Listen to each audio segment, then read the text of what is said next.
ആകാശവാണി.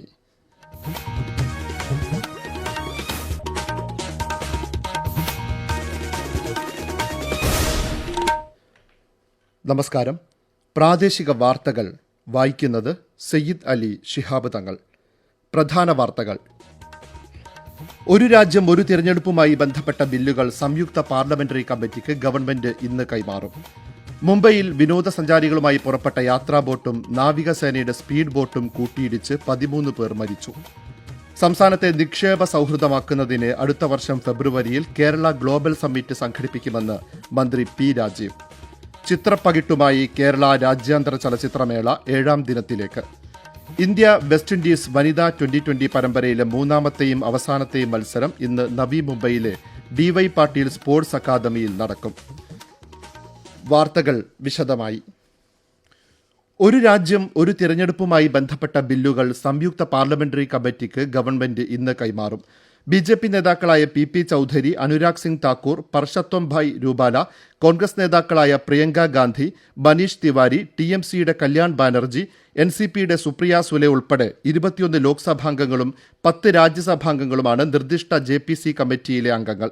ഭരണഘടനയുടെ 129ാം ഭേദഗതി ബിൽ 2024, കേന്ദ്രഭരണ പ്രദേശങ്ങളുടെ നിയമ ഭേദഗതി ബിൽ എന്നിങ്ങനെയാണ് ബില്ലുകളെ ഔദ്യോഗികമായി നാമകരണം ചെയ്തിരിക്കുന്നത്.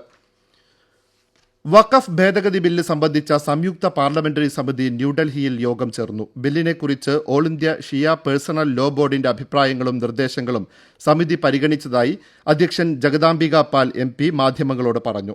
നിർദ്ദിഷ്ട ഭേദഗതി സംബന്ധിച്ച് പേഴ്സണൽ ലോ ബോർഡിന്റെ ചോദ്യങ്ങളിൽ അംഗങ്ങൾ പ്രതികരണം തേടിയിട്ടുണ്ടെന്നും അദ്ദേഹം അറിയിച്ചു. 13 പ്രതിപക്ഷ അംഗങ്ങൾ ഉൾപ്പെടെ ലോക്സഭയിൽ നിന്ന് 21 അംഗങ്ങളും രാജ്യസഭയിൽ നിന്ന് 10 അംഗങ്ങളും ഉൾപ്പെടുന്നതാണ് സംയുക്ത പാർലമെന്ററി സമിതി. ജമ്മു കാശ്മീർ ഉൾപ്പെടെ വിഷയങ്ങൾ ചർച്ച ചെയ്യുന്നതിന് കേന്ദ്ര ആഭ്യന്തരമന്ത്രി അമിത്ഷായുടെ നേതൃത്വത്തിൽ ഇന്ന് ന്യൂഡൽഹിയിൽ ഉന്നതതല സുരക്ഷാ യോഗം ചേരും. ദേശീയ സുരക്ഷാ ഉപദേഷ്ടാവ് അജിത് ഡോവൽ, കേന്ദ്ര ആഭ്യന്തര secretary Govind Mohan, intelligence bureau director Tapan Deka, കരസേനാ മേധാവി general Upendra Dwivedi, Jammu Kashmir lieutenant governor Manoj Sinha ഉൾപ്പെടെ പങ്കെടുക്കും. മുംബൈയിൽ വിനോദസഞ്ചാരികളുമായി പുറപ്പെട്ട യാത്രാ ബോട്ടും നാവികസേനയുടെ സ്പീഡ് ബോട്ടും കൂട്ടിയിടിച്ച് 13 പേർ മരിച്ചു. നാവികസേനയും കോസ്റ്റ് ഗാർഡും മറൈൻ പോലീസും ചേർന്ന് 99 പേരെ രക്ഷപ്പെടുത്തി. ന്യൂസ് ഡെസ്കിൽ നിന്ന് കൂടുതൽ വിവരങ്ങൾ. മുംബൈ ഗേറ്റ്വേ ഓഫ് ഇന്ത്യയ്ക്ക് സമീപം ഇന്നലെ വൈകിട്ട് 4-നാണ് അപകടമുണ്ടായത്. എലിഫന്റ ദ്വീപിലേക്ക് പുറപ്പെട്ട നീൽക്കമൽ യാത്രാ ബോട്ടിലേക്ക് നാവികസേനയുടെ സ്പീഡ് ബോട്ട് നിയന്ത്രണം നഷ്ടപ്പെട്ട് ഇടിച്ചു കയറുകയായിരുന്നു. സ്പീഡ് ബോട്ടിൽ പുതിയ എഞ്ചിൻ വെച്ചതിന് ശേഷം നടത്തിയ ആദ്യ പരീക്ഷണ യാത്രക്കിടെയായിരുന്നു അപകടം. മരിച്ചവരിൽ ഒരു നാവികസേനാ ഉദ്യോഗസ്ഥനും എഞ്ചിൻ നിർമ്മിച്ച കമ്പനിയുടെ 2 ഉദ്യോഗസ്ഥരും ഉൾപ്പെടുന്നു. അപകടത്തിൽ മരിച്ചവരുടെ കുടുംബങ്ങൾക്ക് പ്രധാനമന്ത്രി നരേന്ദ്രമോദി 2 ലക്ഷം രൂപ ധനസഹായം പ്രഖ്യാപിച്ചു. പരിക്കേറ്റവർക്ക് 50,000 രൂപ വീതവും നൽകും. ബോട്ട് അപകടം അതീവ ദുഃഖകരമെന്ന് പ്രധാനമന്ത്രി അനുശോചന കുറിപ്പിൽ പറഞ്ഞു. മരിച്ചവരുടെ കുടുംബങ്ങളുടെ ദുഃഖത്തിൽ പങ്കുചേരുന്നുവെന്നും പരിക്കേറ്റവർ അതിവേഗം സുഖം പ്രാപിക്കട്ടെയെന്നും അദ്ദേഹം എക്സ് പോസ്റ്റിൽ കുറിച്ചു. ഡോക്ടർ BR അംബേദ്കറിനെതിരെ വീണ്ടും വ്യാജവാർത്ത സൃഷ്ടിക്കാൻ കോൺഗ്രസ് ശ്രമിക്കുന്നതായി കേന്ദ്ര വാർത്താവിതരണ പ്രക്ഷേപണ മന്ത്രി അശ്വിനി വൈഷ്ണവ് ആരോപിച്ചു.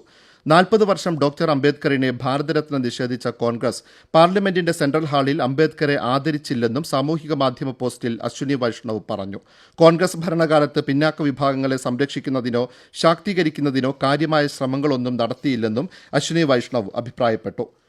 പ്രതിദിന വിമാന സർവീസുകളുടെ എണ്ണത്തിൽ തിരുവനന്തപുരം രാജ്യാന്തര വിമാനത്താവളം പുതിയ നേട്ടം കൈവരിച്ചു. ചൊവ്വാഴ്ച 100 കൊമേഴ്സ്യൽ സർവീസുകൾ നടത്തിയാണ് വിമാനത്താവളം നേട്ടത്തിലെത്തിയത്. ഇന്ത്യയിലെ 11 നഗരങ്ങളിലേക്ക് 56 സർവീസുകളും 14 വിദേശ നഗരങ്ങളിലേക്ക് 44 സർവീസുകളുമാണ് ചൊവ്വാഴ്ച മാത്രം നടത്തിയത്. അഴിമതി ആരോപണങ്ങളെ തുടർന്ന് joint development commissioner, deputy development commissioner, 2 assistant development commissioner എന്നിവരുൾപ്പെടെ 7 ഉദ്യോഗസ്ഥരെ CBI അറസ്റ്റ് ചെയ്തു. മുംബൈയിലെ വിവിധയിടങ്ങളിൽ നടത്തിയ പരിശോധനയിൽ 27 സ്ഥാവര വസ്തുക്കളുടെയും 3 ആഡംബര വാഹനങ്ങളുടെയും രേഖകൾ കണ്ടെടുത്തതായി CBI അറിയിച്ചു. അന്തർ സംസ്ഥാന ആയുധക്കടത്ത് കേസിൽ NIA 4 സംസ്ഥാനങ്ങളിൽ പരിശോധന നടത്തി. ബീഹാറിലെ 12 നാഗാലാൻഡിലെ 3 ഹരിയാനയിലും ജമ്മുകാശ്മീരിലുമായി ഓരോ സ്ഥലത്തുമാണ് ദേശീയ അന്വേഷണ ഏജൻസി തെരച്ചിൽ നടത്തിയത്. തോക്കുകൾ ഉൾപ്പെടെ ആയുധങ്ങളും മൊബൈൽ ഫോണുകളും മറ്റ് ഡിജിറ്റൽ ഉപകരണങ്ങളും പണവും പിടിച്ചെടുത്തതായി NIA അറിയിച്ചു. സമുദ്രാതിർത്തി ലംഘിച്ച കുറ്റത്തിന് ബഹ്റൈനിൽ കഴിഞ്ഞ സെപ്റ്റംബറിൽ അറസ്റ്റിലായ തമിഴ്നാട് തിരുനെൽവേലി സ്വദേശികളായ 28 പേരെ മോചിപ്പിച്ചു. ഇന്ത്യൻ നയതന്ത്ര ശ്രമങ്ങളെ തുടർന്ന് 6 മാസത്തെ തടവു ശിക്ഷ 3 മാസമായി വെട്ടിക്കുറയ്ക്കുകയായിരുന്നു. മോചനം അതിവേഗം സാധ്യമാക്കിയതിന് ബഹ്റൈനിലെ ഇന്ത്യൻ അംബാസഡർ ബഹ്റൈൻ ഭരണകൂടത്തിന് നന്ദി അറിയിച്ചു. ആകാശവാണി തൃശൂർ പ്രോഗ്രാം മേധാവി എം ബാലകൃഷ്ണൻ ഒറ്റപ്പാലത്ത് അന്തരിച്ചു. 58 വയസ്സായിരുന്നു. ഹൃദയാഘാതത്തെ തുടർന്നായിരുന്നു അന്ത്യം. സംസ്കാരം ഉച്ചക്ക് 12-ന് തിരുവല്ലോമല ഐവർ മഠത്തിൽ നടക്കും. 90കളിൽ ആകാശവാണിയിൽ പൊതുജനങ്ങളുമായി നേരിട്ട് സംവദിക്കുന്ന രീതിയിൽ പ്രോഗ്രാമുകൾ കൊണ്ടുവന്നത് എം ബാലകൃഷ്ണന്റെ നേതൃത്വത്തിലായിരുന്നു. ജനങ്ങളുടെ പ്രശ്നങ്ങൾ ജനങ്ങളെ കൊണ്ട് നേരിട്ട് പറയിപ്പിക്കുന്ന രീതിയിൽ വ്യത്യസ്തമായ കാഴ്ചപ്പാട് ആകാശവാണിയിൽ ആവിഷ്കരിച്ചത് ഇദ്ദേഹമായിരുന്നു. PRD ഡെപ്യൂട്ടി ഡയറക്ടറായി വിരമിച്ച സുലഭയാണ് ഭാര്യ. പ്രാദേശിക വാർത്തകളാണ് കേൾക്കുന്നത്. കേരളത്തിലേക്ക് കൂടുതൽ നിക്ഷേപങ്ങൾ ആകർഷിക്കുന്നതിനും സംസ്ഥാനത്തെ നിക്ഷേപ സൗഹൃദമാക്കുന്നതിനും അടുത്ത വർഷം ഫെബ്രുവരി 21-22 തീയതികളിൽ കൊച്ചിയിൽ ഇൻവെസ്റ്റ് കേരള ഗ്ലോബൽ സമ്മിറ്റ് സംഘടിപ്പിക്കുമെന്ന് മന്ത്രി പി രാജീവ് അറിയിച്ചു. Desk report. അടുത്ത വർഷം ഫെബ്രുവരി 21-ന് മുഖ്യമന്ത്രി പിണറായി വിജയൻ ഉച്ചകോടി ഉദ്ഘാടനം ചെയ്യും. 2000-ഓളം നിക്ഷേപകരും 30 രാജ്യങ്ങളിലെ അംബാസഡർമാരും വിവിധ വിദേശ കമ്പനികളുടെ പ്രതിനിധികളും പങ്കെടുക്കും. ഇതുകൂടാതെ രാജ്യത്തെ പ്രധാനപ്പെട്ട വ്യവസായികൾ, വിവിധ കമ്പനികളുടെ പ്രതിനിധികളടക്കം സംരംഭകരും പങ്കെടുക്കും. സംസ്ഥാന ഗവൺമെന്റിനു കീഴിലെ വിവിധ വകുപ്പുകളുടെ ഏകോപനത്തോടെയാണ് ഉച്ചകോടി. 22 സെഷനുകളിൽ വിവിധ വ്യവസായ മേഖലകളിൽ ആവാസ വ്യവസ്ഥ ശക്തിപ്പെടുത്തുന്നതിന് ചർച്ചകളും കൂടുതൽ നിക്ഷേപങ്ങൾ ആകർഷിക്കുന്നതിന് തുടർ പദ്ധതികളും ചർച്ച ചെയ്യും. ചരിത്രത്തിലെ ഏറ്റവും മികച്ചതും അനുകൂലവുമായ നിക്ഷേപ സൌഹൃദ അന്തരീക്ഷത്തിൽ സംഘടിപ്പിക്കുന്ന ഇൻവെസ്റ്റ് കേരള ഗ്ലോബൽ സമ്മിറ്റ് മികച്ച ഫലം ഉണ്ടാക്കുമെന്നാണ് പ്രതീക്ഷിക്കുന്നതെന്ന് മന്ത്രി പി രാജീവ് പറഞ്ഞു. കിർത്താഡ് സംഘടിപ്പിക്കുന്ന ദേശീയ ഗോത്രമേള നെറദിങ്ക അടുത്ത ചൊവ്വാഴ്ച മുതൽ ഈ മാസം 30 വരെ കോഴിക്കോട് ചേവായൂർ കിർത്താഡ്സ് ക്യാമ്പസിൽ നടത്തും. മേളയുടെ നടത്തിപ്പുമായി ബന്ധപ്പെട്ട് ചേർന്ന സംഘാടക സമിതി രൂപീകരണ യോഗം മേയർ ഡോക്ടർ ബീന ഫിലിപ്പ് ഉദ്ഘാടനം ചെയ്തു. കേരളം, മേഘാലയ, രാജസ്ഥാൻ, ഗുജറാത്ത്, മഹാരാഷ്ട്ര, ആന്ധ്രാപ്രദേശ്, കർണാടക, തമിഴ്നാട് എന്നീ സംസ്ഥാനങ്ങളിലെ ഗോത്രകലകളാണ് മേളയിൽ അവതരിപ്പിക്കുക. ചിത്രപ്പകിട്ടുമായി കേരള രാജ്യാന്തര ചലച്ചിത്രമേളയുടെ 7ാം ദിനത്തിലേക്ക് കടക്കുന്നു. ഭ്രമയുഗം, ഫയർ, അവർണോ എന്നിവയുടേതുൾപ്പെടെ 68 ചിത്രങ്ങളുടെ പ്രദർശനം ഇന്ന് നടക്കും. കൂടുതൽ വിവരങ്ങളുമായി ആകാശവാണി പ്രതിനിധി രജു കോലിയക്കോട്. 29ാമത് കേരള രാജ്യാന്തര ചലച്ചിത്രമേളയിൽ ഇന്ന് ചലച്ചിത്രാസ്വാദകർക്ക് വൈവിധ്യമാർന്ന ചിത്രങ്ങളുടെ ദൃശ്യവിരുന്നാണ് കാത്തിരിക്കുന്നത്. രാഹുൽ സദാശിവന്റെ ഭ്രമയുഗം, ദീപ മേത്തയുടെ ഫയർ, മാർക്കോസ് ലോയിസയുടെ അവർണോ, അക്കിനേനി കുടുംബറാവുവിന്റെ ഒക്കമാഞ്ചി പ്രേമകഥ എന്നിവയുടെ മേളയിലെ ഏക പ്രദർശനം ഇന്ന് നടക്കും. കൺട്രി ഫോക്കസ് വിഭാഗത്തിൽ lost in Armenia, Parajanov of scandal, Amerikatsi എന്നീ 3 അർമേനിയൻ ചിത്രങ്ങളും 7ാം ദിനം പ്രദർശനത്തിനെത്തും. കഴിഞ്ഞ ദിവസങ്ങളിൽ പ്രേക്ഷക ശ്രദ്ധ നേടിയ സിനിമകളായ memories of a burning body, rhythm of Dammam, path, queer, Kamadevan, Nakshatram Kandu തുടങ്ങിയവയുടെ മേളയിലെ അവസാന പ്രദർശനവും ഇന്നാണ്. മലയാള സിനിമ ടുഡേ വിഭാഗത്തിൽ VC അഭിലാഷിന്റെ എ പാൻ ഇന്ത്യൻ സ്റ്റോറിയാണ് 7ാം ദിനത്തിലെ മറ്റൊരു ശ്രദ്ധേയ ചിത്രം. ഇന്ത്യൻ സ്വതന്ത്ര സിനിമയിലെ സ്ത്രീകളുടെ പങ്കെന്ന വിഷയത്തിൽ രാവിലെ 11 മണിക്ക് ഫീമെയിൽ വോയിസസ് പാനൽ ചർച്ച നടക്കും. ജൂറി അംഗമായ നാന ജോർജറ്റ്സയുമായി ആദിത്യ ശ്രീകൃഷ്ണൻ നടത്തുന്ന സംഭാഷണവും ഇന്നുണ്ടാകും. ഏലൂർ ട്രാവങ്കൂർ കൊച്ചിൻ കെമിക്കൽസ് കമ്പനിയിലെ മോക്ക് ഡ്രില്ലിനോടനുബന്ധിച്ച് ഇന്ന് ഉച്ചകഴിഞ്ഞ് 2-നും 3-നും ഇടയിൽ പലതവണ സൈറൺ മുഴങ്ങും. സൈറൺ കേട്ട് പൊതുജനങ്ങൾ പരിഭ്രാന്തരാകേണ്ടതില്ലെന്ന് TCC വാർത്താക്കുറിപ്പിൽ അറിയിച്ചു.